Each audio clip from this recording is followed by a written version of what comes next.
It's Real Talk, Episode 2, Denis Villeneuve, and I'm your host, Al the Movie Lion. On today's show, my good friend therapist Ahmad Butt scores Prisoners. Director of photography Jeremy McDaniel helps me grade Emily Blunt and Benicio del Toro in Sicario. And Jimmy the Toucan and I will bend time and as many languages as needed to score Arrival. Now quick, leave a like, subscribe, so we can start the show. Real Talk is powered by Real Digital. If you work for a brand or agency producing content, keep it real by setting up a consultation at www.realdigital.media to see how your next campaign can come in ahead of schedule and under budget. Filmmaker Denis Villeneuve released 5 films in the 2010s that make it very easy to argue he's the decade's premier director, and his 2013 release Prisoners might be his strongest work to date. Like all great morality plays, Prisoners explores extreme behavior through the lens of archetypes who represent relatable roles more than defined original characters. But don't let that mislead you for a second. This film is brimming with performances so powerful, they made Terrence Howard rethink math. The heroes of this film are pushed to the edge because their dedication to uncovering truth is so pure, and the evil Prisoners contains is as unrelenting as it is unthinkably dark. Aaron Guzikowski's screenplay examines all shades of ethical gray and hands the viewer a mirror they're forced to look into and ask some very difficult questions. I called in friend of the show, therapist Ahmad Don't Charge Me by the Hour Butt, to help me absorb, review, and score Prisoners. Ahmad, welcome to the jungle. Thank you for coming. Thank you for having me. I've never been to the jungle or the Rainforest Cafe, so this is really... Well, I'd like to think we're a step above that, although we don't have appetizers. Maybe No, I've been fed nothing. an appropriate theme, perhaps, for the film. What did you think of the plot? I mean, this is a plot that never really stops unraveling. I mean, the last shot of the movie is a character presumably realizing he needs to go do something. I saw the runtime, and I Mhm. knew this is not going to be a pretty simple A to B situation. I won't lie. Like 3/4 into the movie, I'm like, who did it? So I did suspect at some point it was probably the person it was revealed to be. Oh, And interesting. I enjoyed that. The film did a pretty decent job of like throwing like red herrings Yeah. at you. Jake Gyllenhaal's character is in the hospital, right? He's approached by Maria Bello's character. I like how this movie is just ending with like a very simple conversation. Yeah. I like the movies that end on a more conversational ending or like a somber note. What I feel like this plot does so well and kind of what caught me off guard is the third act contains these various tones uh, that you don't see coming. There's a sort of, I guess, what you call almost like a highway chase sequence, but it's not a chase sequence. It's just Jake Gyllenhaal's navigating at the end. He's the hero. He's sort of gotten what the hero needs to get, but you still feel like after everything they've been through, he still might not make it. He still might Yeah. not get there. There's always this last one. That is by far, I think, the most effective sort of use of suspense in the film. But if you had to designate maybe a score, 1 out of 10, what would you give the plot? Very rarely is anything a 10. A 7 is not a bad score. I would say, I just saw Ninja Turtles today, by the way, so So that's your base. That you're. that's my base. That's a 10. Wait, which Um, Ninja Turtles? Can you identify which the Ninja? original, Okay, okay, fair the enough. 1990, there's a 35-year anniversary. So coming down from Ninja Turtles, I would give the plot a, okay, how about a 0.25? Is that too much? I'll allow it. No, I'll just do 8.5.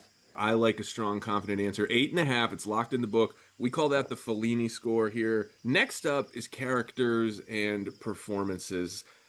This is a movie that's got a few of those. Hugh Jackman, let's start with him. He plays Keller Dover. He sort of represents kind of the worst case scenario that you can find yourself in as the father, and he definitely does not represent himself well. You are a therapist. I'm curious if you had a gentleman like Keller come into your office and explain to you that he had a boy locked in a cupboard. I don't know. What would you what advice would you give him? Stop. That's all right. And let's say Keller Dover comes in and doesn't mention that he is imprisoning someone who is developmentally delayed, as best as we can tell. Just the worst case scenario. The point of the movie is what would you go how far would you go if like the worst thing that could happen to you happen to you? We see the ultimate, The uh, ultimate investment in a hunch. and like not taking no for an answer. You know what correlation and causation or circumstantial is. Again, I've never been in this guy's shoes, so they have this part of the movie that provides some insight into like his upbringing. His father, who was I think a guard at one of the prisons. Mhm. I am curious to ask you, are we like led to believe that because of the nature of how violent this guy can be, Mhm. that he had something to do with his father's death?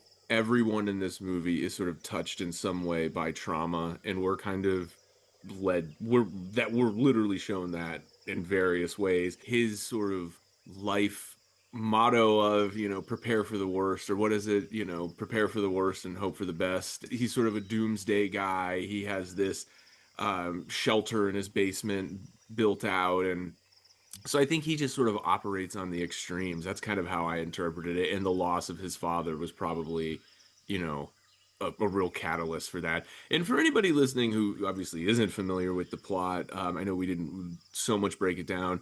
Hugh Jackman plays a father whose daughter has been, who goes missing. And one of the neighbor's daughters also goes missing, Viola Davis and Terrence Howard's character's daughter. There's a character played by Paul Dano. Again, how did you put it pretty eloquently earlier describing his condition? Developmentally delayed, uh, Yes. with the It, IQ of a 10-year-old is what he was described as repeatedly. and his character's name is Alex Jones, so make of that what you will. Connect those dots. Regardless, played well by Paul Dano. Paul Dano has a career chalked with a lot, I don't want to say better performances, but just performances that demand a lot more of him. I'm a huge Paul Dano fan, but that's the circumstances that his character is a suspect in taking the kids, and Hugh Jackman's Keller really believes that he not only has done it but has information about the kids, and turns out in some ways to be correct. He is constantly walking this ethical tightrope of just flat out torturing Alex's character. And what's interesting is he becomes a sort of mirror that all the other characters have to look in, or not all of them, but most of them. Viola Davis, I think, is the most interesting performance out of the sort of supporting characters, because she has this scene where they reveal to her that they've been torturing Alex Jones. She sort of has these three different shades, this shade of fear and what's going on, and then this very motherly, sort of helping him, but then also then immediately sort of endorses Hugh Jackman, or at the very least lets him cook, as the kids would say. So I offer all that because I just want to give anybody who's listening who isn't familiar with the plot sort of a little bit more of a baseline, for what we're talking about here. We would be remiss if we did not talk about Jake Gyllenhaal, who plays Detective Loki. What did you think of him as the sort of white knight in this movie? I have to get this off my chest.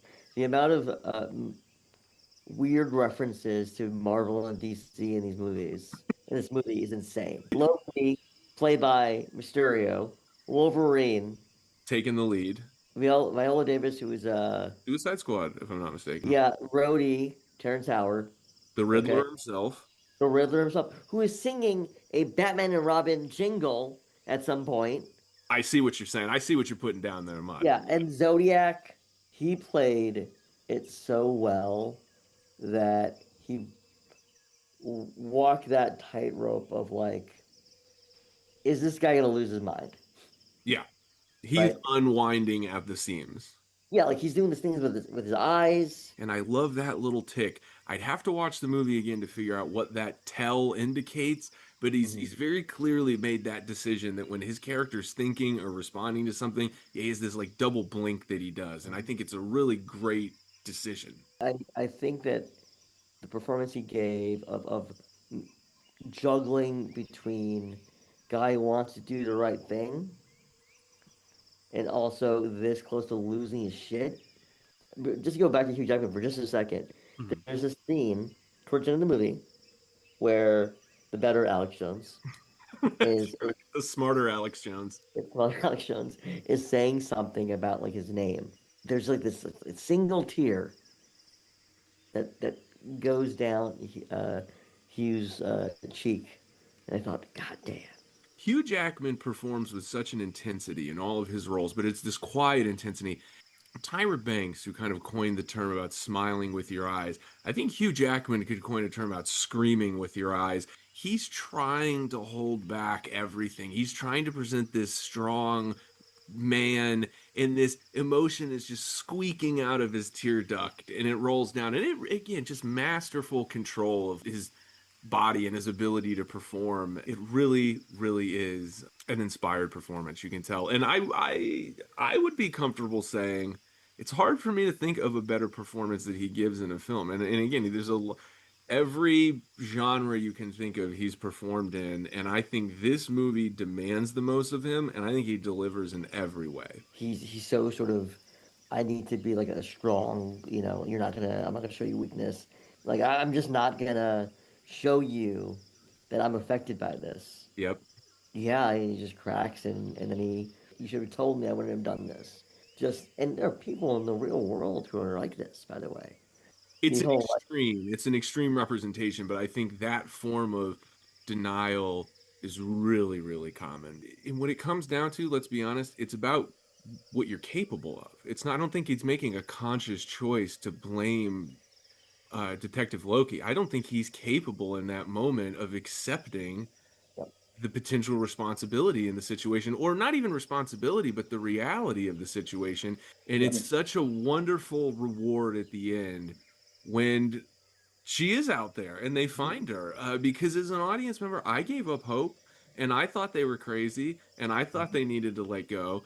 I think the film also does a good job, and this is like part of the plot, I think, obviously, where once Maria Bello's character, like their daughter disappears, and the movie wants you to believe this woman is unreliable.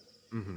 She's on medication, and with him, it's like he's hearing things from Paul Dano's character that Right, no one else hears, and right. you've got, Terrence Howard or whoever sort of like, are you sure is that what he said? Or, Constantly they're sort of questioning him, which is amazing because he's in the exact same situation. He's the other yeah, dad. right. He's the 1B to Hugh Jackman's. Yeah. Only one of them is waterboarding and torturing a mentally challenged. But to be fair, Yes. Keller Dover hands Terrence Howard's character a crowbar and gives him the opportunity to release Alex Jones. And basically, by way of the instruction of his wife, he doesn't do it. I want to get a score from you because we're even starting to touch on some of the things that are going to be really fun to talk about with the theme. Characters and performances, what do you give this movie? I know you're resistant to give it a 10, but if. Let's go with a good nine. Never been a fan of Dylan Minnette. Okay, take Is that that, his Dylan. name? Although this is only episode 2, I know he's an avid listener of the show. Let's move on to the visual storytelling. This is a beautiful film. I mentioned that it was shot by masterful cinematographer Roger Deakins. This movie explores almost every shade of gray that there is ethically between these characters, and I think Roger Deakins does just as much with light and shadow in this movie. What stood out to you visually? Again, not a film guy in the way that you are. Um, th- A film Lion, technically. this film, there are moments where I'm like, oh, this is like great visual storytelling. Some things that stick out to me were towards the end of the movie, Dano in the wooden box, Yes, the that little hole. eye, Yeah. the eye hole, right? Obviously the kind of the end with Jake driving the car, very Tokyo Drift. I don't know if that makes any sense to anybody. Let I us know thought, in the comments how much you like Tokyo Drift. Fast and the Furious 3, Tokyo Drift. I assume that's what uh, yeah, that's what I meant, and I've never seen any of the Fast movies. BTW. you. Let us know in the comments if a mod butt should watch all of the Fast and the Furious movies. But I'm curious to hear from you what your what I did you really appreciate about the visuals and the visual storytelling of this movie? In this episode we're also talking about Sicario, which is another Denis and Roger Deakins joint. I really appreciate what they do. You know, when we talk about cinematography, it's easy to just sort of isolate or think about shots and think about memorable style. What this movie I think really does masterfully is it sort of marries all of these various visual cinematic techniques with the edit. There's a moment very early in the movie when the kids find the RV. Mhm. They're playing on it and they're banging on it. You're always outside of it, and then right at the end when the kids run away, there's just this little shot inside of the RV that's just slowly pushing towards this sort of frame within the frame of the back window, and you're watching the kids run away, and it's so haunting. And it's sort of this setup for then later, right sort of after the dinner party where the neighbors and the parents are, we just go outside and there's a very similar slow push in on a tree. Not that I would say, oh, this, you know, if you just take a screen grab of that shot of the tree, that it's this memorable, beautiful image. But in Mhm. that moment, the 180 that you feel this sense of dread, this sense of looming, and the only thing it's doing is being voyeuristic. There's Mhm. nothing in the shot that's threatening. We dare I say there's probably already an establishing shot of the house earlier. Maybe there's not. The use of the camera in this, and I touched on this earlier. There's this decision that Villeneuve makes to never show the rescue, Yeah. except when he finally gets the girl. When Detective Loki breaks into this house that Keller Dover's father left him, and it's just this abandoned house that Keller has been keeping Alex Jones in. He finally hears him, and he's gonna in, but it just sort of fades to black, and we know that he finds him, and we know that he gets him.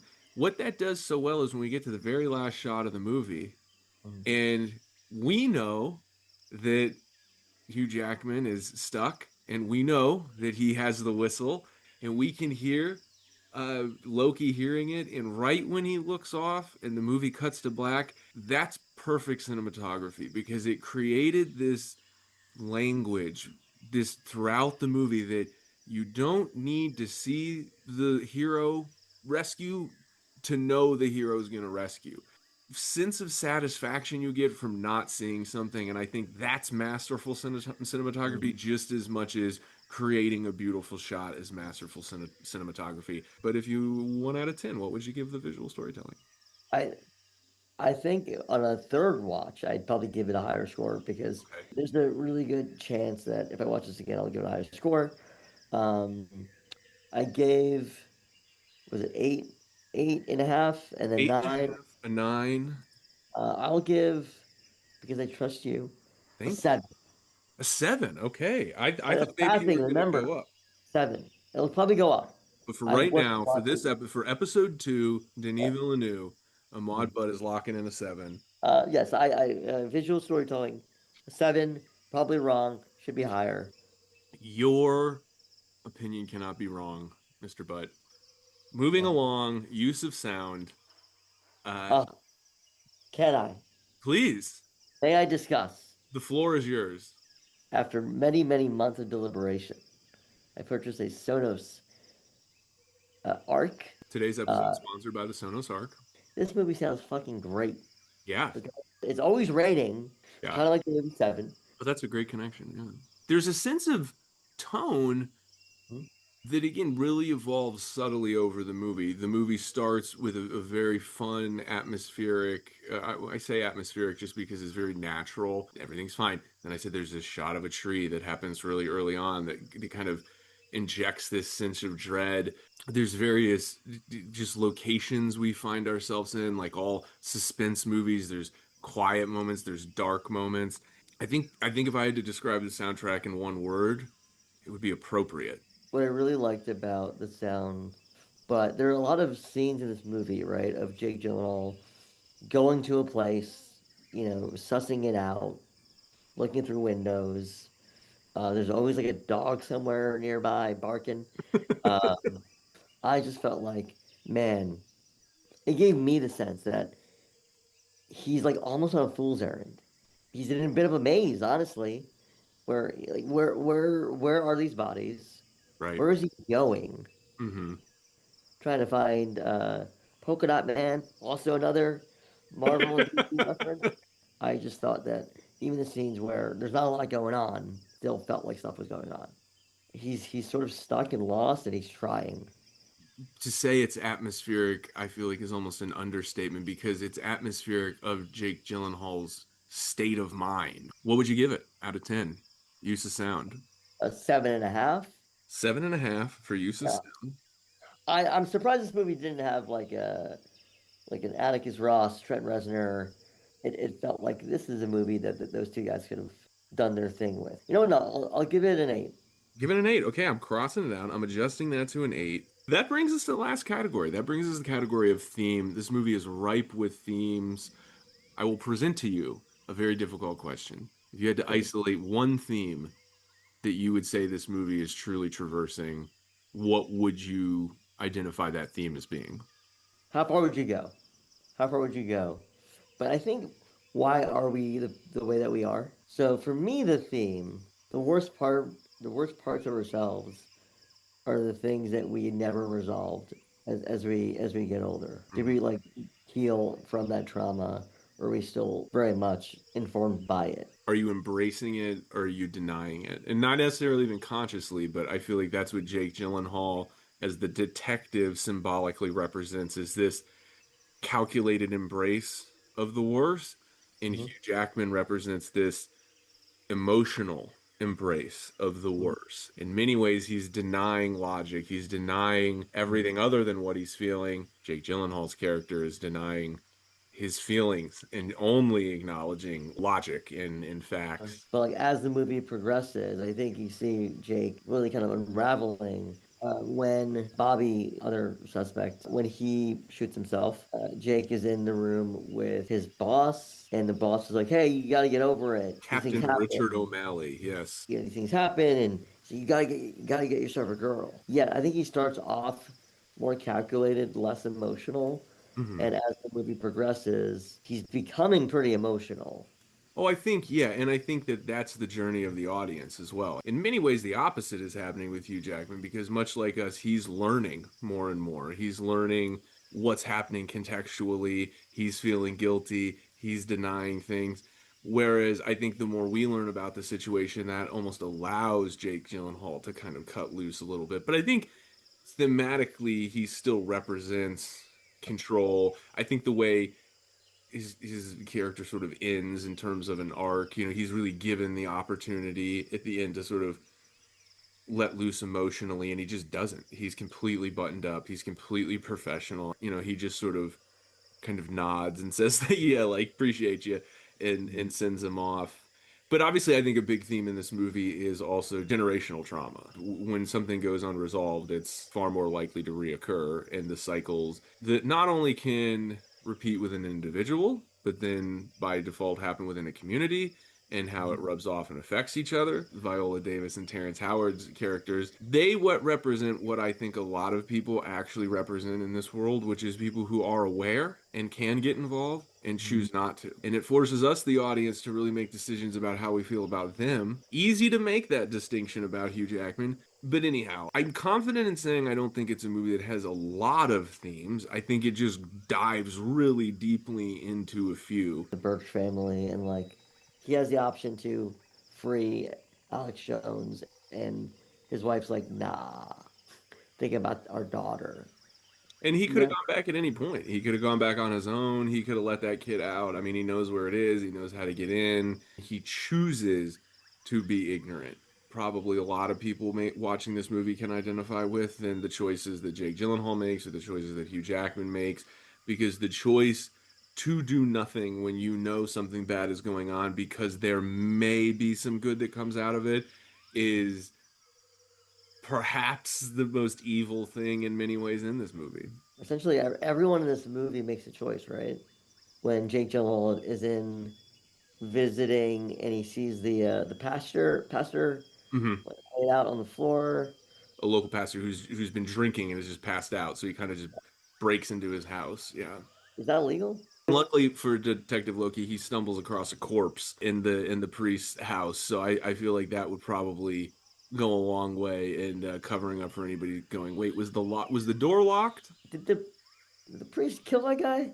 Clearly a character who was tied to that maze cult. I guess you could put the pastor in like the Viola Davis category of he knew about all this stuff and never reported it, just kind of hid it literally in the basement. Patrick Dunn is the priest. That's his name. Admits to killing after the man confessed to murdering 16 children for his war on God. The priest did kill this sex pest. The villain at the end of the movie, who is revealed, she's the older lady. She's played by Melissa Leo. It is her husband who helped her, or was the initial sort of invisible man, I think he's what he's referred to as in the movie, that was killed by the priest. Generational trauma, choices to a lesser degree. Yeah, really. How far do you chase a hunch? Prisoners is obviously the name of the movie. The Hunch was the original title of the movie. I do wonder what the working title of this movie is. I love working titles. I'm gonna confirm now the working title of this film was The Hunch, which Hmm. many people thought was a reboot of The Hunchback of Notre Dame, and they Of got a course. very different movie, which I'm sure Hugh Jackman would actually make a great Quasimodo. You've got Uh, to give the theme a 1 out of 10. Rating You got to give it a rating, 9.5. a 9.5. 9.5. Okay, I thought you said 5.5 for a Oh, second. I was no, like, imagine. This movie what a sucks. slap in the face. I'm going to reveal your rating here. All right. You gave the plot an 8.5. You gave the Right. characters and performances a 9. You gave the visual storytelling a 7. You gave the use of sound an 8. And you gave the theme a 9.5. That gives you a total of 84, which is a solid B. I'm going to keep it where it's at. You know why? There are not a lot of 100% movies, okay? It's true. I'm somewhat vindicated that on IMDb, it's 8.2. It's an 8.2. Not Okay, so right. yeah, if you gave it an 8.4, basically, if it's an 84, so you feel like you've given it a more kind review than IMDb. Yes, and Rotten Tomatoes is 81%. Again, it could have been higher if I was paying attention to visual storytelling. Okay? Well, let me tell you what my score was. You gave it an 84 and a B. Uh, I gave the plot a 10. I felt like for me, it I couldn't really ask for more. For characters and performances, I gave this a 10 as well. I feel like we've got a couple career bests in here. Mhm. Visual storytelling, I did give it a 10. Again, I really try to score each movie just unto itself, not really compare it to other movies. I felt like this did everything it needed to do. There's lots of really beautiful, memorable shots. I think sequentially, the way everything is together and again, the way Roger Deakins uses light in this movie is really masterful. Use of sound, again, I gave it a 10 because I felt like technically it's really perfect and tonally it's really effective. And for theme, I gave it a 9.5. To get a 10 out of 10 in theme, I feel like a film needs to, in and of itself, become an example of what the theme is about. Obviously, this movie is about generational trauma, it's about choices. So I think it can't really be an example of that. This movie really does force the audience to make choices about how it feels about the situation. So for me, it's a 99. If we average ours out, That feels like a 92.5. a 91.5 is the average. So yeah, that's an A minus. I want you to know I was part of the gifted and talented crew back in the day because I scored really high on my math. I think you're very gifted and talented. I have two questions before you go. The first question is, did this movie impact the likelihood of you to rent an RV moving forward? I also like station wagons in case any listener wants to buy me a station wagon. Okay, please leave a comment if you want to buy a Mod station wagon. That would be very generous. Yeah, I will say this though, it's maybe less likely. So less likely that answers that. Then my second question is, will you come back? Will you come back to the jungle and review another movie with me? I loved having you. This was fantastic. Al, I'm always yours. I'm always yours. Platinum Plastic isn't just a proud sponsor of Real Talk. They're also the home for all our new designs and merchandise. Follow Platinum Plastic on Redbubble by clicking the link in the description and see all our A+ gear. That's Platinum Plastic on Redbubble for all your Real Talk merch. Sicario is both a film and a mirror for the audience to see itself in, because the movie about perspective presents characters that are so well defined ethically, they're symbols for the plight of modern culture. Stand by your ethics and be perceived as weak, or use fear to gain power and fuel the cycle that robbed you of your humanity in the first place. Benicio del Toro's Alejandro is the type of suave badass that could do for Wet Willies what Michael Madsen's Mr. Yellow did for close shaves. Much like the plot of the film, Alejandro never stops evolving in front of us, and by the end of the picture it's clear he's no hero. Emily Blunt plays Kate Macer, a bureaucrat who is hell-bent on following procedure, but learns quickly she's not in like-minded company, although she doesn't know where her contemporaries' minds are at. We see early in the film that Kate can take care of herself, but instances of rest, understanding, or pleasure are quickly revealed to be loosely orchestrated moments in a larger plan, putting her in the same position as the audience. Sicario climaxes perfectly, with two characters behaving identically but for opposite reasons that could not exist without the other. In each instance, you could easily argue that the larger ethical implications of each character's immediate decisions will lead to more evil, but simultaneously the exact same decisions and behaviors can aid the good fight, proving that black and white is defined more by context than law. The opening of the film teaches us non-Spanish speaking lions that Sicario means hitman, and this picture masterfully examines that from every angle. Is the act of taking one life somehow more justifiable if the killer is seeking revenge? Or is it only acceptable if procedures are being adhered to? Regardless of your answer, Denis Villeneuve closes Sicario with a haunting reminder that every life has a story, and even the most inconsequential death in the film is likely to inspire another generation of the same cycle of violence. Director of photography Jeremy McDaniel has smuggled his takes into the jungle to review this film with me, so let's hear his thoughts. Jeremy, thank you so much for coming to the jungle. Al, it's great to hang out with you. I'm Yes. quite excited to be here. And I'm really excited to talk to you about this film because it is so striking visually, and you are Absolutely. yourself a purveyor of striking images. Oh, that's too kind. That's flattery, and I know what you're doing, but Well, there's it may not work. We'll see. We'll see. We'll see where this episode goes. there's plenty of proof. Jeremy, what did you think of the plot of Sicario? They really grip you from the very beginning of the movie. It's so shockingly immersive and in a profound way. I think that's really good.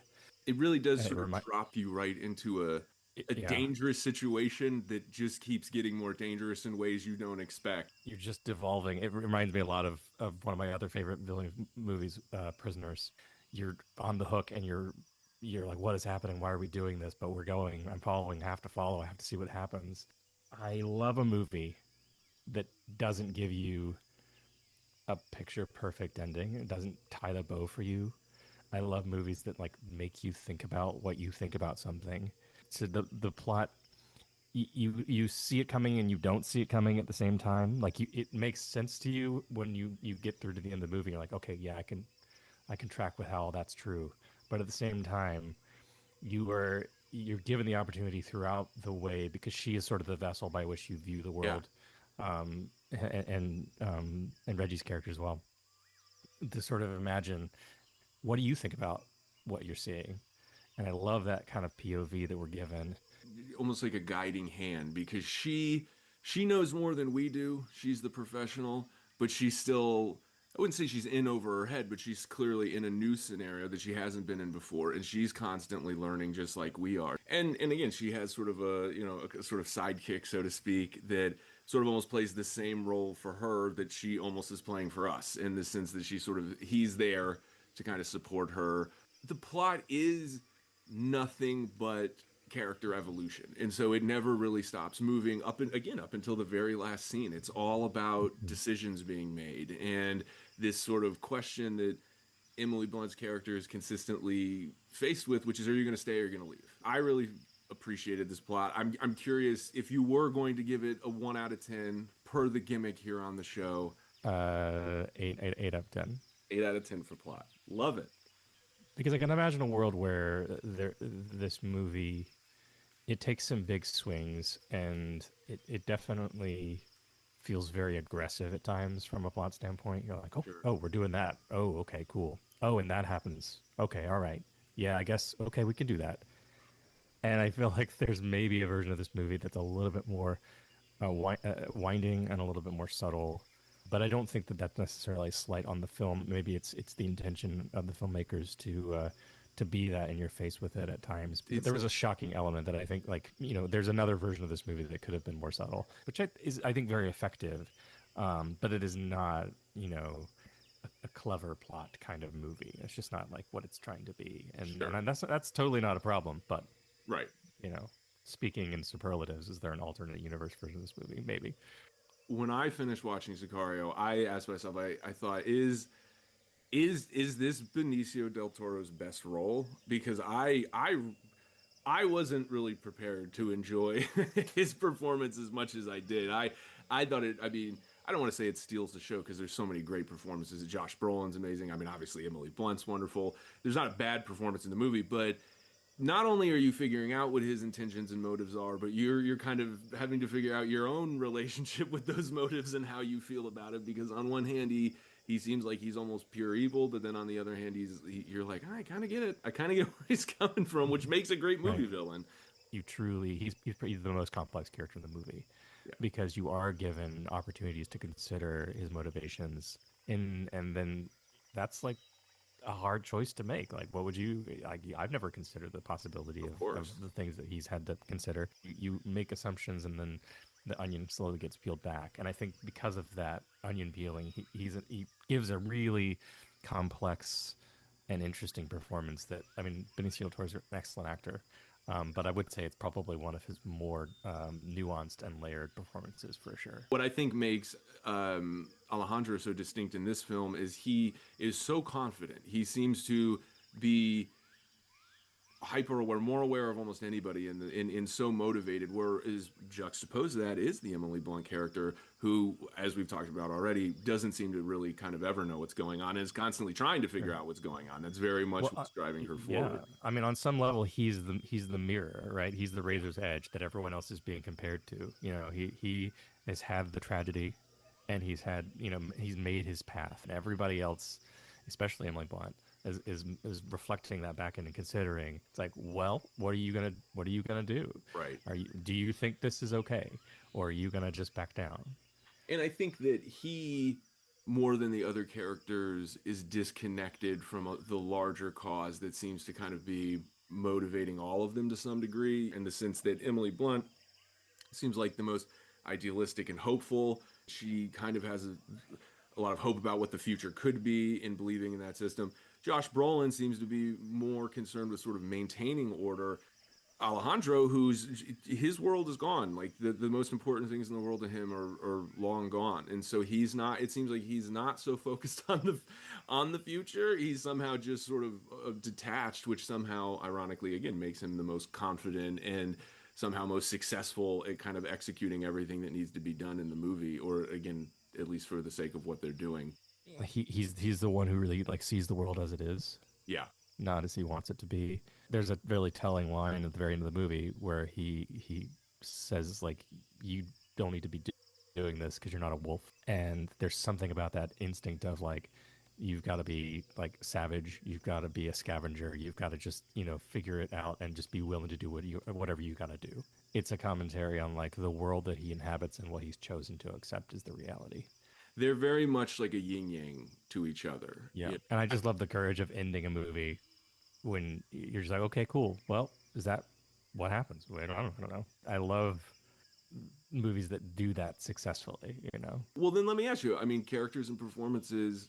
If you give it something 1 out of 10, For characters and performance, I'm gonna say 7 out of 10. I don't think that it's objectively the best performance of these actors, but they are bringing their A game.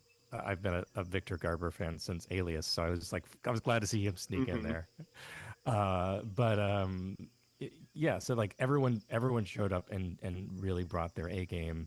I mean, maybe it's because the other things of the movie that really impacted me because like the directing is so stellar, but like it wasn't an actor's movie only.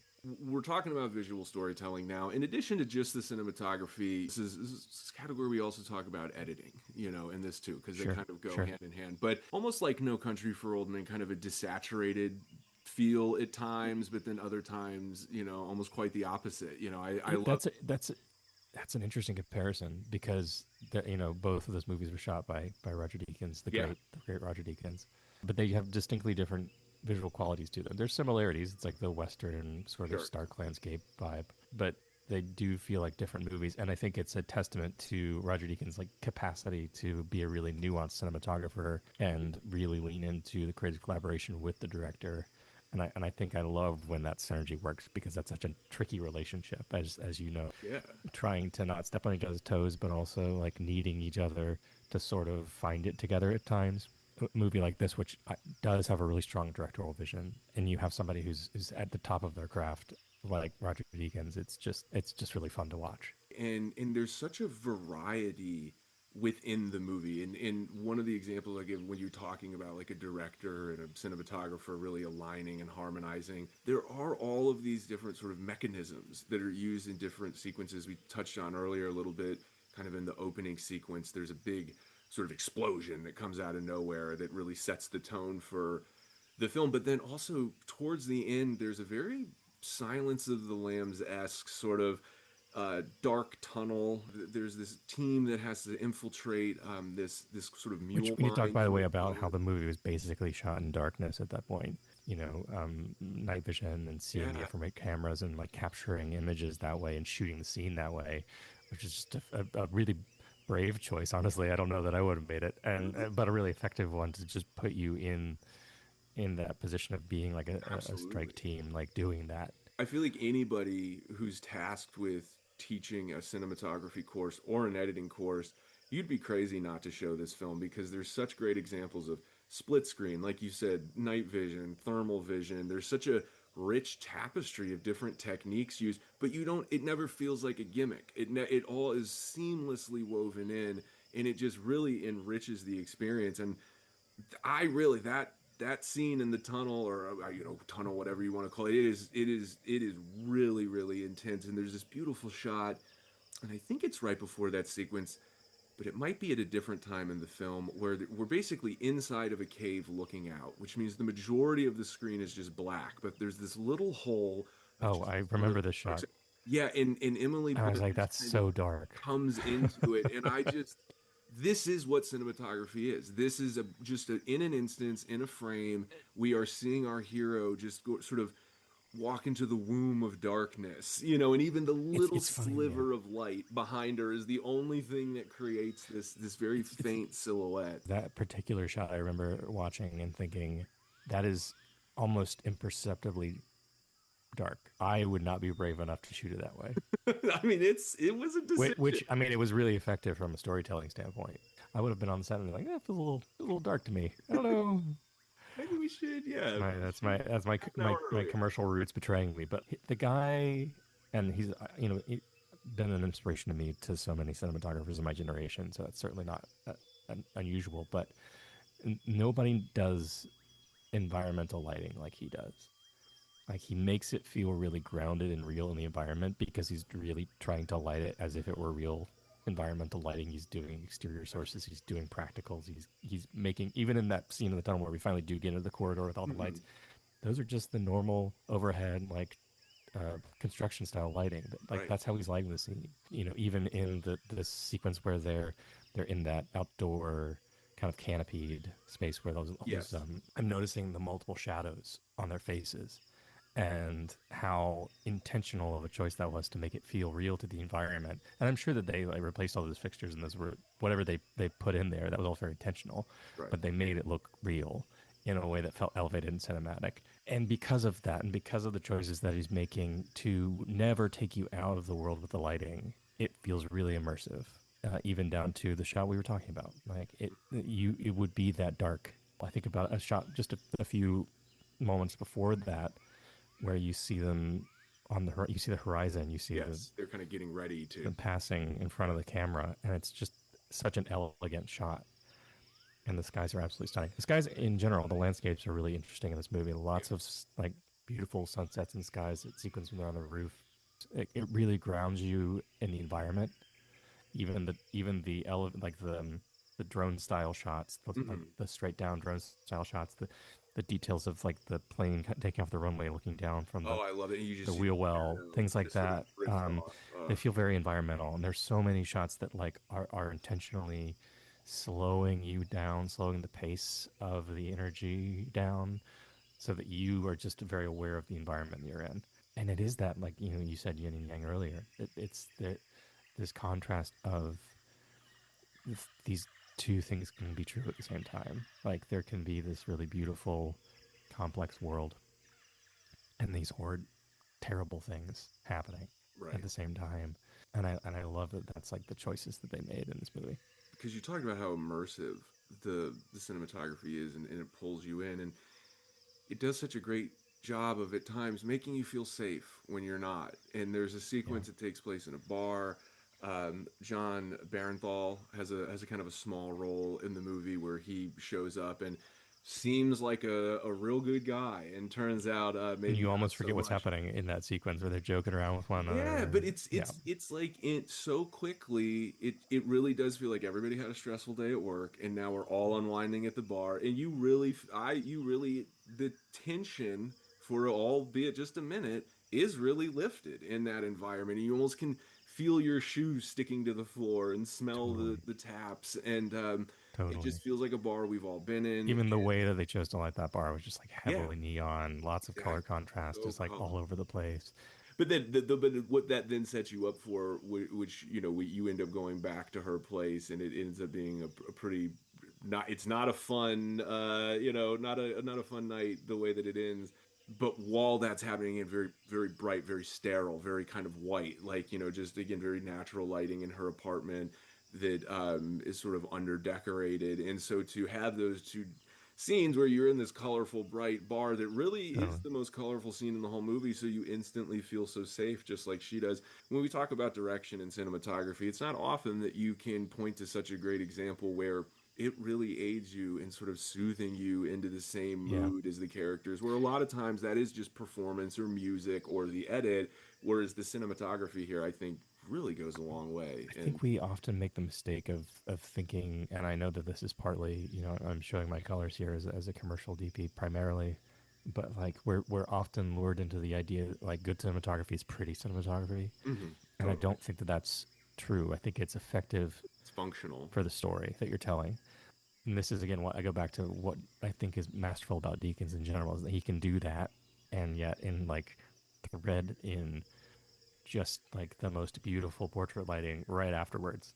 And when they were in the outdoor space and they walked Mhm. behind that bus, and I screenshot the photo because I just thought Yeah. it was like the most beautiful. I was like, this is what I'm always trying to do with lighting, with like any kind of portrait lighting, which is Yeah, just like a beautiful, like very Rembrandty key, lots totally. of fall off and a nice little edge. And she looked fantastic, Oh yeah. but it was all very motivated. It made sense in the world.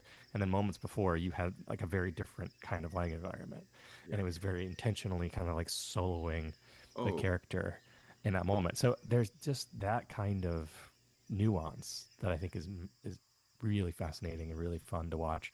no, but you're right. Look, I mean, I'll say this, and then I'll get your rating on it, which I have a feeling I know what it is. Deakins paints with intention, and I think a lot of cinematographers, a lot of photographers, a lot of illustrators, a lot of directors, I think they paint with. I don't want to say they don't paint with intention, but I think their intention is to create a beautiful image, where he seems to want to create a functional image that then becomes beautiful. It's that base of purpose that really lets it bloom into something so special. And when you talked about the buses, for example, it's such a natural situation. You wouldn't think, oh, that it would be that, but to look at it, it really does seem like an illustration. It's the way the characters are cut out and separated, the way they're blocked, so it's two and two, and they very much represent two different things. And you have Emily Blunt and Reggie, her partner, kind of in the shadow of the bus in the dark, where you have our two, Josh Brolin and Alejandro, Right. who are in the light, but the way they're again. So there's everything happening that needs to be happening, but somehow so simplistically. Deacon's got his start in documentary filmmaking. I think that instinct has always Yeah, carried through his approach to things, which is that it needs to be grounded in environment. But you're absolutely right. I did want to bring up one more thing before we move please. on to a different category, and it's not a cinematography thing; it's a production design thing. Mm, There's multiple times in the movie where like we have these like sort of like lace sheer curtain situation. You mm. see it early on in the movie in the windows of the house that they raid, and then even in her apartment you have those like curtains dividing the room, and it's like sort of like a semi opaque with like kind of There's a is delicate. sort of alluding to like the gray morality of the Yeah, world itself. that like you can sort of, and I mean it certainly works to have these sort of quiet moments in the context of everything else where you sort of, oh, I'm noticing that little detail, but they keep showing me that detail, which I thought was really interesting and obviously a very intentional choice. Maybe I'm misinterpreting the meaning of the choice, but I No, but thought it it was a really is. interesting one. No, I'm really glad that you brought it up. Yeah, I think thematically, I mean, it really mirrors who we're seeing the story through. Emily Blunt is this, she's very transparent about her process, but there is a delicateness to her. There's a femininity to her. And when you talk about these, not lace, but I understand what you're saying, this sort of, That's not the right word. I know I'm not using yeah. the right word, but you can Let us picture what know I'm in the saying. comments what you call it. If any of you work at Pier One, let us know what those comment or what those curtains are called. But Pier One, wow, are they still in business? I didn't. I haven't seen one no, of those in let a us long know in the time. comments if Pier One Imports is still in business. A young Albert the Lion may or may not have worked at a Pier One Import. Oh So wow, shout out, yeah. There's pictures out I there didn't of know they employed lions. yeah. Well, they did for a short time. Anyway, you have to give it 1 out of 10 for visual storytelling. What do you give it? I'm That's gonna some give this real a talk, 9 out of 10. You said a 9 out of 10? Yes, because I think it's excellent cinematography, but it is not Roger Deakins' best cinematography, but it is Fair enough. darn close. Fair enough. And also I should just say as a caveat, I think that things are different, and so it's really hard to compare them side to side. So I'm just objectively saying what I think about this movie alone, and not Yes, of comparing it to any other course. movies. Absolutely. That's really hard for me to do, but I do. It's just, I mean, Sure. it, if the point of cinematography is to enhance the storytelling, Hmm. it is doing that so well. I'm just like, oh yeah, so good. No, it's look, 9.5. 9.5. 9.5. I was gonna say that sounds like a 10 to me, but I'm glad you gave it a I'm 9.5. being modest. The next category, use of sound, I don't even think that I really thought about music in this movie. which I think is kind of almost Um, a good thing, right? Like it's almost like the edit. Like if you almost some movies you remember the scores, oh Jurassic Park, it's a great sweeping whimsical thing, but there's other movies where it kind of needs to be invisible. yeah, everything was done with intention, and so the sound design was very intentional. The environmental sound was very Yeah, intentional. The jarring quality of the moments where like you don't see that explosion coming, exactly. The quiet. and then it feels so jarring and so abrupt, in the way that the sound design happens in the moments before that and after.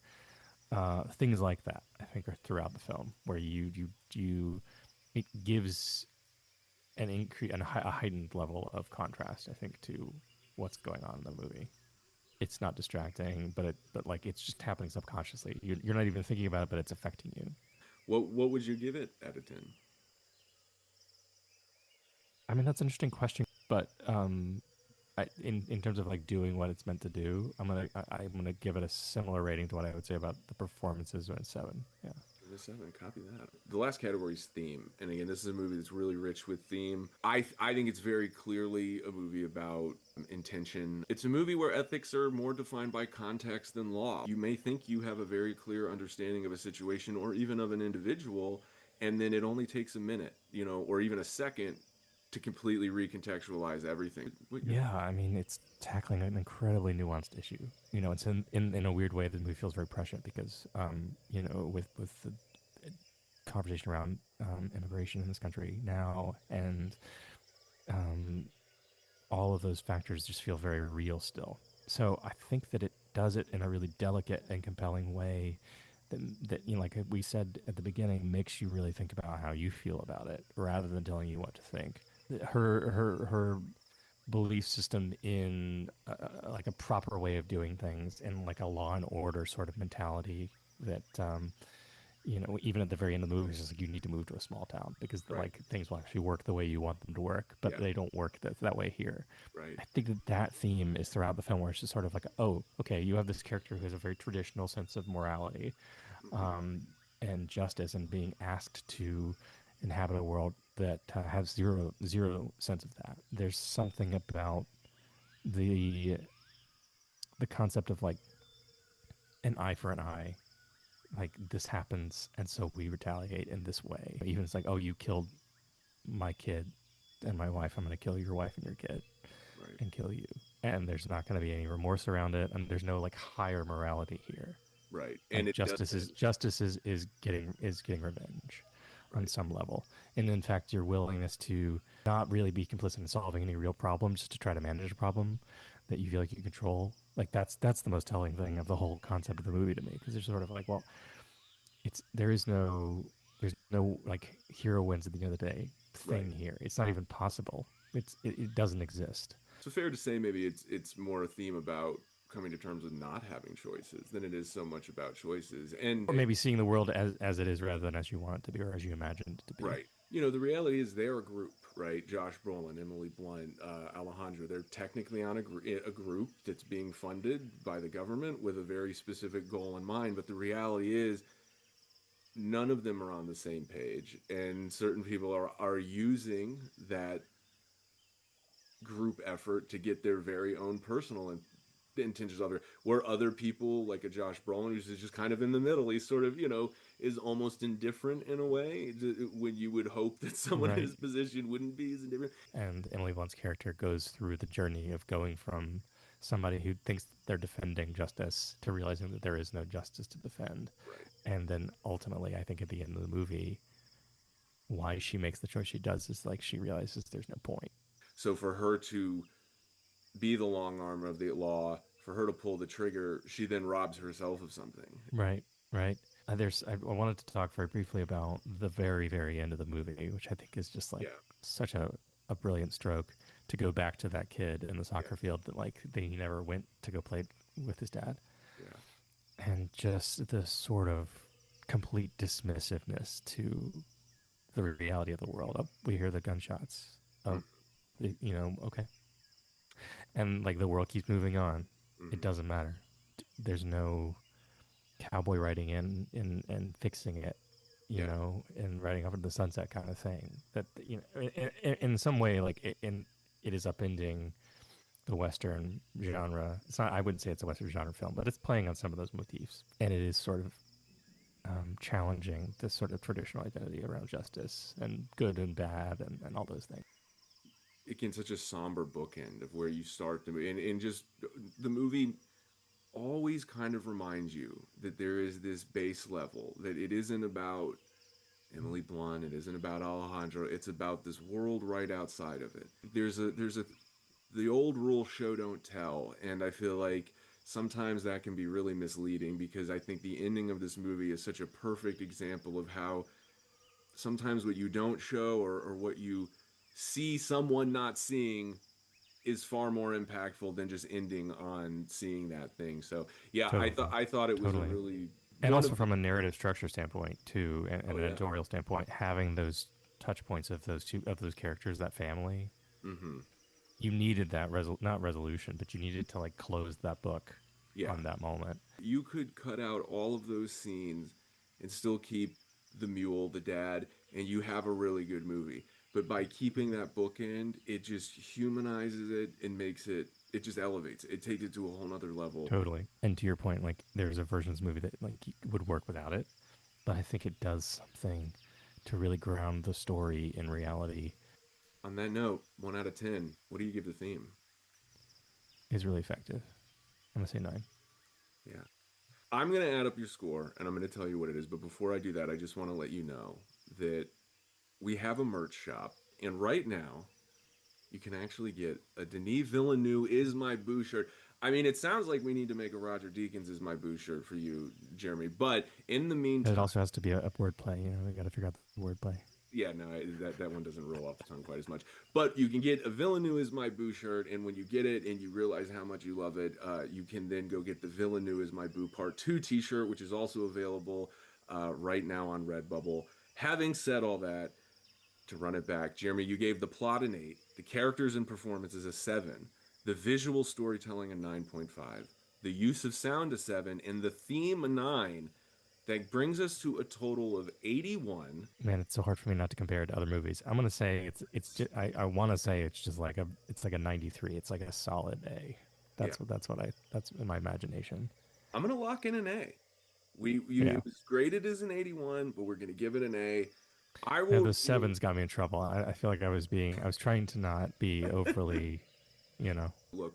I tried to keep you on your toes. This was your first time on, so it takes a little bit of balancing it. I'll figured it out. reveal. I gave the plot a 10. I really felt like, again, it never really stopped unfolding. I think that if you said, "Hey Al, Give me an example of just a great ending to a movie.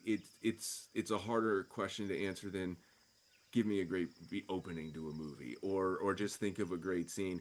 I think for as long as this lion's talking about movies, I'm probably going to be pointing to Sicario as one of the best endings to a movie that I've ever seen. So I gave the plot a 10. I also gave the characters and performances a 10 because I really do think this is my favorite um, performance by Benicio del Toro. The visual storytelling, you gave it a 9.5. I gave it a 10. I'm a very kind lion.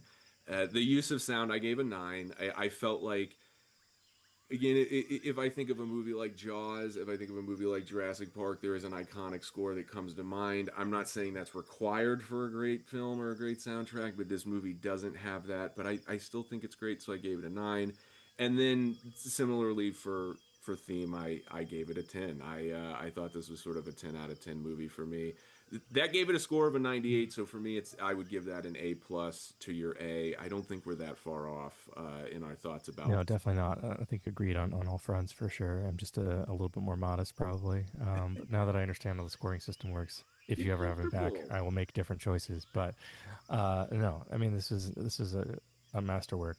Yeah, Well, I'm really glad that you checked it out. I loved it. Jeremy, will you come back? Will you come back to the jungle and I feel sometime and talk to happy. me about another movie? Yeah, I feel happy. Oh, I will. I will. Well, until next time, Jeremy, thank you so much for being here. Thank you. Appreciate it.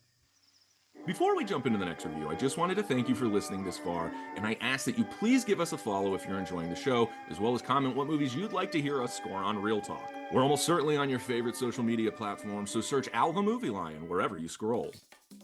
The power of knowledge is rendered useless if said knowledge is hoarded, and Arrival shows us that if you follow fear with violence while preventing communication, said fear, violence, and ignorance will only spread. But if you communicate with pure intention and trust, that power knowledge provides will only swell. Amy Adams' Louise Banks is the sole female character in the film, except for her daughter Hannah, who we only see in flashbacks, or rather flash forwards. Much like Margaret Mead studying primitive cultures in the early 1900s, Banks can't help but symbolize the hyperfeminine by virtue of being the only woman in the picture. Louise is surrounded by impatient men who are all horrified what other impatient men will do in the presence of something that poses no threat other than being completely alien. The film expertly builds a universe outside the sets and locations through news clips, which perfectly demonstrates that the further you get from the truth, the closer you get to panic and chaos. Arrival stands out in a subgenre you might call time, space, and the human experience, with contemporaries like Tree of Life and Interstellar breathing down its neck. I firmly believe for a film to truly reach its potential, it must itself be an example of the theme it's navigating. Arrival achieves this by suggesting perhaps the most significant creation of mankind is the concept of time, which Arrival perfectly manipulates. Jimmy the Toucan joins me now to review the film. So let's see who gave Arrival a higher score. Hey Jimmy, thanks for joining us. Hey, Al, how you doing? I'm doing great. Spoiler, I really liked Arrival. I did too. You were so poignant in your introduction, pointing out that the main character was the only woman.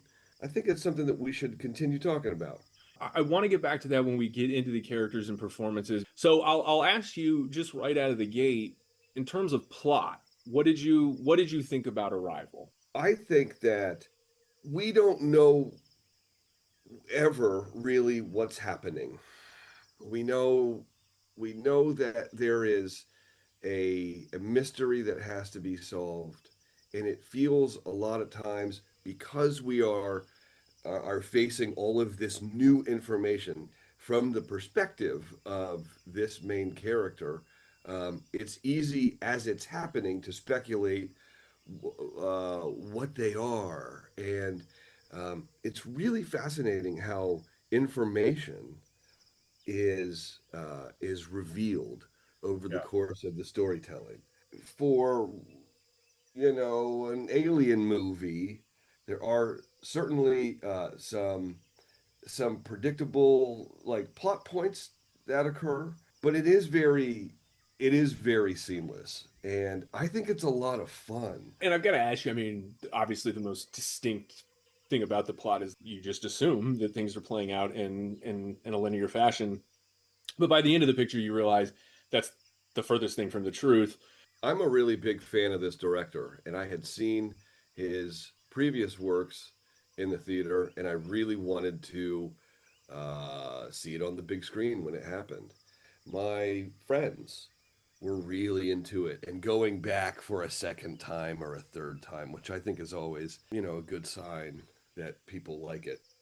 I think there's this wonderful connection I feel in the beginning. I was 21 years old when 9/11 happened.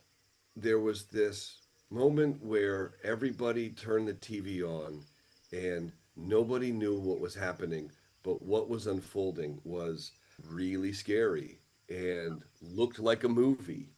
And there's this trope, and you mentioned it earlier. There's this trope of using the news for exposition, even as audience members watching.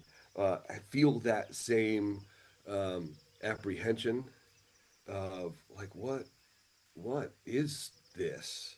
I think that these creatures being so like non-humanoid and like squid-like are terrifying, and we don't know, as she's attempting to communicate, and as these as you pointed out, all as these other men in power are quick to touch the finger to the trigger, she uses a this universal thing, which is our language, our form of communication, which offers then this potential for, which is about like global unity, alien race, human race, kind of a connection that can be made. And it turns out that language is the key to the entire mystery, in which in how appropriately that all us humans can freely communicate, and it's visually demonstrated really well when everybody is sort of on the board and they start unplugging,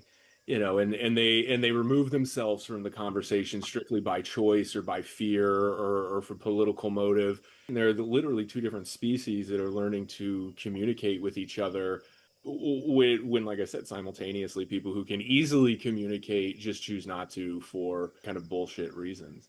But to keep things moving, I will then ask you, obviously, 1 out of 10, if you were going to designate the plot a rating, what would you give I it? gave it a 9 because where it lost credibility and perfection with me is Mhm.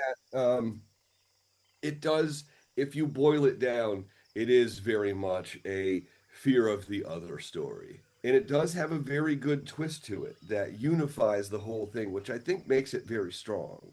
No, hey, I mean, you can only do a little bit better than that. I mean, moving on, and it's an easy transition because you were already talking about it. When we focus on the characters and the performances in this movie, I really felt like the characters in this movie are more caricatures in that they all represent something much larger than themselves. They're not really, Amy Adams very clearly to me represented the hyper feminine, represented sort of a female voice, a very nurturing sort of role, especially when it came to communicating and sort of parenting, if you will, this connection.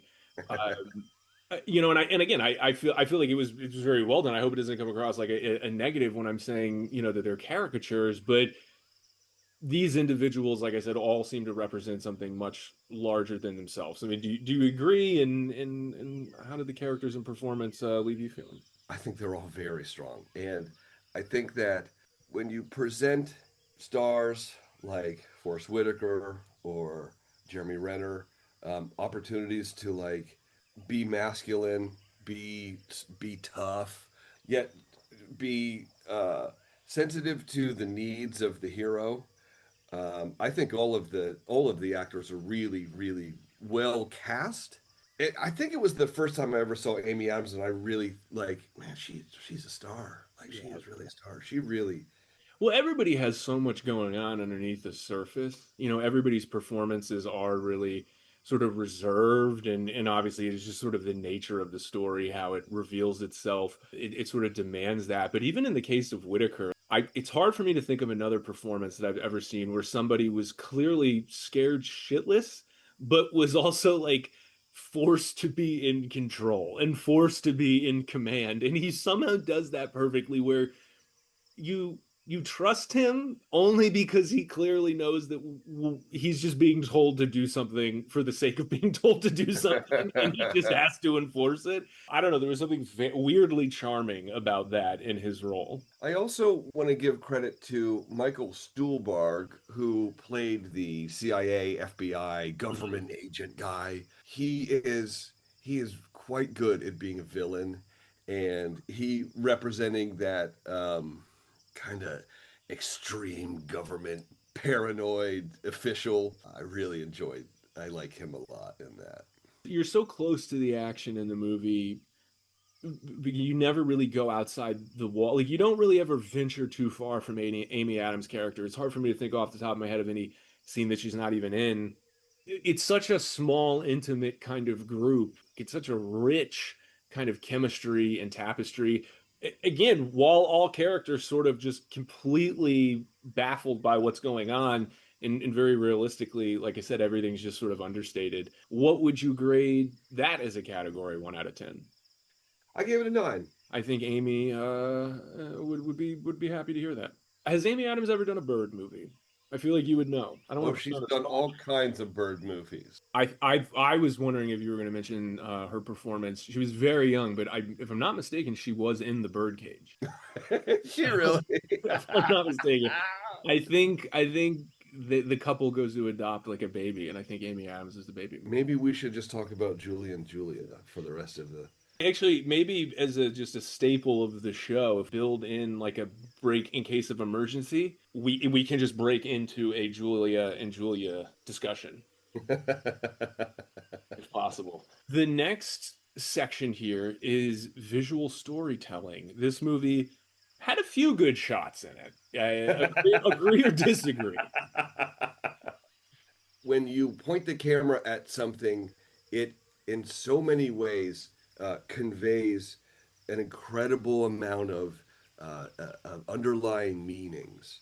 I want to call attention to this subtle celebration of abstract art. When the creatures, Abbott and Costello, which I thought was very funny and Yes. appropriate, when they use this fluid to create these circular patterns that represent their language, Hmm. uh, it's such a interesting choice. And what a task to have. I mean, there's movies. You mentioned there's movies about painters, and you can. It's like, how do you film someone painting for more than a few seconds before you're just watching someone painting? There's movies about making music, very similar. How do you bridge that? How do you really connect that experience? Adapt it is what I'm trying to say.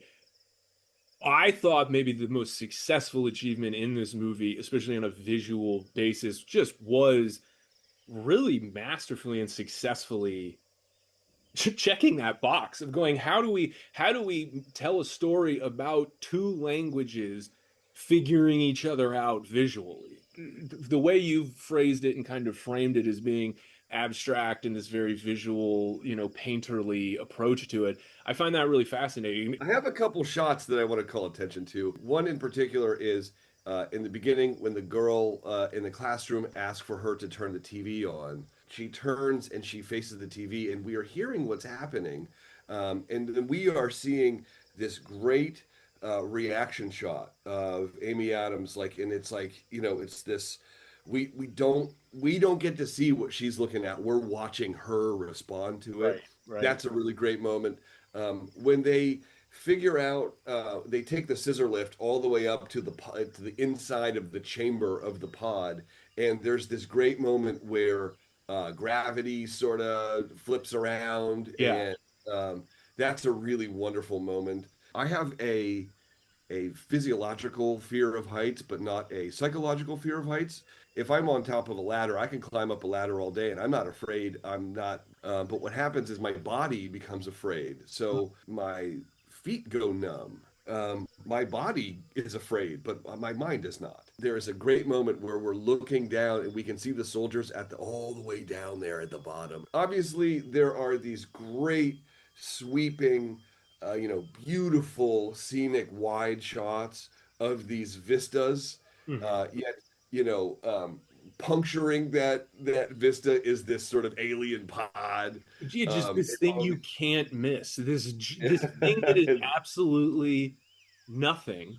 yeah, Like if you were to describe it, it is almost the absence of form. It is just this thing, yeah, this big shadow. What I love is even, the opening, you mentioned that they take the lift up into it felt like a bit of a nod, a little bit of a 2001 Kubrickian sort of hole that they go up into, if you will. Very, very much, help me out here, Jimmy. Why the hell can't I think? I keep wanting to say obelisk, and it's not the obelisk. What in 2001? What am I? isn't it the obelisk? Is it not the obelisk? It's not an obelisk. No, it's something else, and I can't think of what it's called. And we're both blinking. But regardless, people are probably screaming into their computers right now, saying what it is. Good. Let us know in the comments what the hell that thing is called. I did feel like that was a kind of a cool nod. I couldn't help but think that the hole in the spaceship that they entered into could have been any shape, and it felt like a pretty simple and obvious nod. I really like the part where she runs away from the army guys, and the pod sends down this little capsule that she just willingly gets in, and it injects her into the room where the creatures are in. Yes. And there's this beautiful flowing, as if she's underwater and she's trying to breathe, and really heavenly. It's a really nice moment. No, they, There they really do such a great job of just everything feels alien. There's nothing about the experience that she has with those creatures. Yeah. The monolith was the word I was looking That's for. it, The monolith. monolith points to anybody who commented monolith. Anybody who's ever taken a film class knows what the Kuleshov effect is. I don't know that I've ever, again, in a film seen such an effective use of the Kuleshov effect. And I would say the first 5 to 10 minutes of the movie, again, are a perfect demonstration. Jimmy, would you mind sort of explaining to the viewer who might not be familiar with the Kuleshov effect what that means, what that refers to? It's a visual language idea where when you show somebody a particular image of something and it is the subject, and then you show them something else, uh, be it an object, Hmm. there becomes um, a choice is made from the viewer Hmm. about how they emotionally feel about that subject. You mentioned it earlier. One of the best examples I've ever seen is when Amy Adams arrives to her class to teach. We think, because of the sequences that we just saw, that we know exactly where her headspace is, and we're incorrect. At the end, the pods, the ships, Hmm. they just vaporize. Yeah. Amongst those beautiful vistas I mentioned, uh, the end is symbolized by their vanishing, and I thought that was wonderful. I gave the visual storytelling, Al, I gave it a 10. Spoiler, that might be the correct answer. But before we get to that, use of sound. And Jimmy, I happen to know you're a bit of a sound bird yourself. I certainly appreciated the sound design and the use of sound, the score. What did you think? Well, I like the subtle electronic score. Um, it's there are very few cues, but when they come in, they're very, very effective and poignant. When Forrest Whitaker shows up to Amy Adams' office, he plays her recording, and Hmm. he wants her to translate this alien language, which is a low grumble growl Right. with a couple like clicks in it or something, and it is very haunting. And she says, is this from the, and he's like, yep. I think it's a uh expert level of sound design. Even these like slow like whooshes when the fluid is creating the circle language Yeah. on the glass was really fascinating. There are other moments that sound is used to tell the story completely. For example, when the detonator is counting down, Hmm. we hear the soldiers down on the ground. All we hear is like very faint, like, gunshots down there, like machine gun fire. I strongly feel that this is as high of a performance on the technical sound department. I did give it a 10. Okay. Yeah, I think that's a great answer. And the only other thing I want to add to that is there's a scene very early on. I actually think it's when Amy Adams is walking from her car into her class. It might be right after class, but I think it's when she's on her way in where she's walking and she quickly whips her head over right after the sound of two jets fly over. Oh yeah. And you do, and it isn't until the next shot that it's a longer shot and she sort of walks in and you know promotes the camera to move in a certain way, and then we see some, what I would assume are jets that were added, fighter jets that were added in post. But even the amount of time that it takes for whatever small team added those shots, added those planes, they got just as much mileage out of that using exclusively the sound design in the shot before. So as a mascot for a production company, I have to point out that is about as good at producing as you can get in a movie. Because I didn't even think they needed in the next shot to see the fighter jets flying over. But again, any young filmmakers or older filmmakers out there who are balling on a budget, I think that's a really great lesson to take away, that sometimes when you're setting atmosphere, you don't have to see things. You can have a character just look away and hear something, and the audience will connect those dots. The last category, Jimmy, we're going to wrap it up here. Theme. This movie comes heavy with the themes. Let's be real. This is not a light movie. Um, so what'd you give it, Jimbo? What'd you give Well, I think that there's a lot going on here, and it comes it comes first from Ted Chiang's book, "The Story of Your Life," it? and he asks, "What if the experience of knowing the future changed a person? What if it evoked a sense of urgency, a sense of obligation to act precisely as she knows she would?" And what's fascinating is that there is this argument here in embedded within this discussion about language. There's this argument between free will and determinism.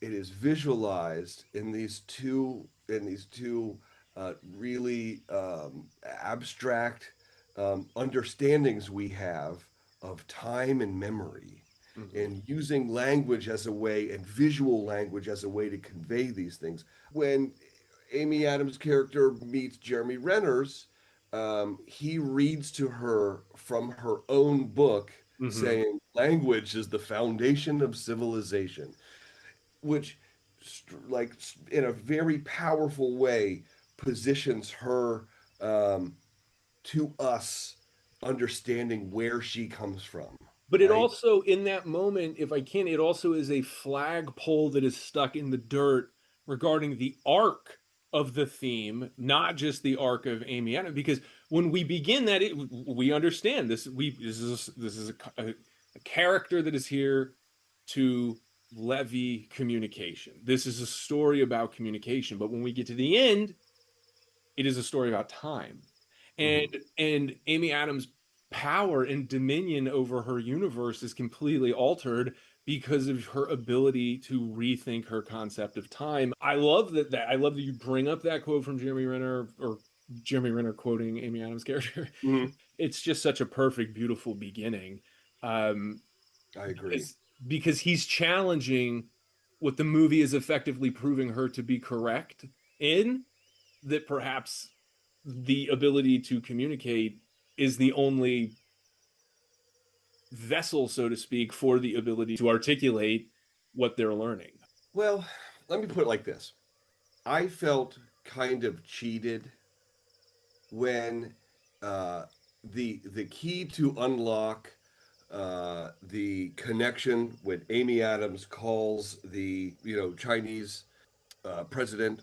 She indicates that she's meeting him later after she has Right. published this book about decoding the language and stuff. And and it was her key was his wife's final words, Mhm. his wife's last words.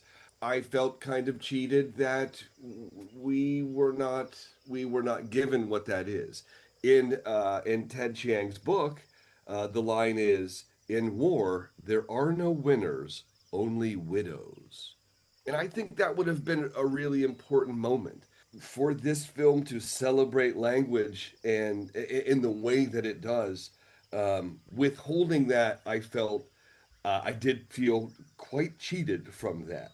I want to circle back to this idea of first contact is this thing that we have discussed in science fiction for decades, right? Maybe a century now. This idea of a potential, like, human race, global unity, this thing which would be quite a utopia. I think we could have centered on that a little bit more. I think that would have been really, really helpful. There's this argument between free will and determinism. It wasn't really solved for me, so it lost some points down to an 8.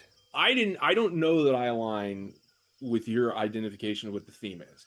If she said the quote that you feel like is missing to him, in that moment, the audience would be thinking about that quote and absorbing it, which I think in a literary capacity is the experience you're after. But in the cinema, I feel like that moment just needed to be about them communicating. It needed to be about there being sort of an intimate exchange of something. And I think just with the time restraints, with the visual restraints of film, I think you just have to keep it moving. I think you have to do it in a way that's a little bit more of a metaphor. So their relationship, I don't know. I felt like it really was appropriate for the theme. I can Jimmy, accept it's there's no wrong answers here, but we've come to the end here. You have a score. Just to recap for everybody, and I will soon reveal my score because I know everybody's anticipating it.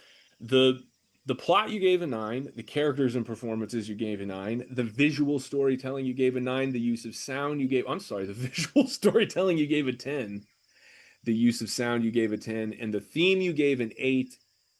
That gives you a total of a 92. That's an A, Jimmy. Are you okay with that? Do you want to give Oh it yeah, I absolutely give this movie an A. Now, Jimmy, drum roll, if you will. I gave the plot a 10. I thought it was as good a plot as you can get. I felt like it never really stopped evolving. The characters and performances, I gave a 9.5. In this episode, I'll be talking later with another good friend of ours about Sicario. And that film houses a performance that alone, I think, takes the movie to a 10. And that was the only thing. As great as the performances were in Arrival, I do think the themes and in the plot stand out more. So I just had to dock it a little bit because I thought it was just missing that one sort of iconic performance that people would be talking about and remember the movie for. So I gave it a 9.5. The Yeah, I visual agree. storytelling, I gave a 10. The use of sound, I gave a 10. And the theme, I gave a 10. I genuinely think this movie does sort of perfectly execute what it's setting out to do, which again calls into question our as a species relationship with time. And I think the movie is a perfect example of how just slightly manipulating time can completely change someone's perspective on things. So for me, it was a 10 out of 10. That gives it a 99. So for me, it was an A plus. All And, right. will you come back again, Jimmy? Oh, I'll be here. All right. Until next time. Thanks, buddy. Thanks for listening, and here's a look at the scoreboard from our show. Ahmad gave Prisoners an 84 and an A to my 99 and A plus with an average of 91.5 and an A. Jeremy scored Sicario an 81 and an A to my 91 and A plus with an 89.5 A average. And Arrival scored the highest with a 92 and an A from Jimmy and a 99 and another A plus from me. I would love to know how you scored each film, so please let us know in the comments. I'd like to thank my friend Ahmad for coming in today. Check out JeremyMcDaniel.com to see all of Jeremy's work and to book him to shoot your next campaign. And support Jimmy by purchasing purchasing his designs available on over 25 different items in our merch shop. Join me next week when I'll be discussing Lost in Translation with Lila the Sugar Glider, Dumb and Dumber with director Dan Stewart, and The Shawshank Redemption with Neil Flanagan as we dive into friendship flicks. Thanks to the production team at Real Digital for producing this very episode, and Platinum Plastic, who supplies all our show's merchandise on redbubble.com. If you haven't left a like by now, go ahead, and you might as well subscribe to the channel and hit the bell icon to be notified when Real Talk drops twice a week. Thanks again for listening, and if you're going to talk movies, make sure it's Real Talk.